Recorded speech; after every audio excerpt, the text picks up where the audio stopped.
داره تو دنیا اتفاقات مهمی میفته. اگه نفهمیم نمیتونیم به موقع عاشورایی که امام زمان برپا میکنه حضور داشته باشیم. ما اگه نفهمیم غافلگیر میشیم. یعنی زمانی که آقا میاد ما خیلیامون حسرتمون که ای بابا ما همش مشغول بازی بودیم، مثلا نبودیم تو لشکر. بندگان صالحی که قرآن میگه وارث زمین هستن دارن میراندن و خوب انجام میدن.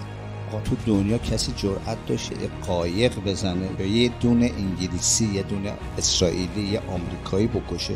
همین حمله‌ای که الان انجام شد، رهبر ما، امام ما، محبوب تمام مردم جهان اسلام شد و چقدر تو جهان اسلام علاقه به تشیع بالا رفت. بعضی از خواص انقدر کورن اینجوری میکنن آقا چی گفته که ما به قله داریم نزدیک میشیم؟ کدوم قله؟ ما قله رو نمیبینیم. این انقدر کوره. بچه‌های یمن گفتن که 100 و نمیدونم چندمین کشتی رو زدیم. اگه ما اینو نفهمیم که داره وراثت چجوری انجام میشه، مثلا درکی از رهبرمون، اماممون، نقشه هایی که امام زمان داره پیاده میکنه، نقشه هایی که خدا داره پیاده میکنه، درکی نداریم.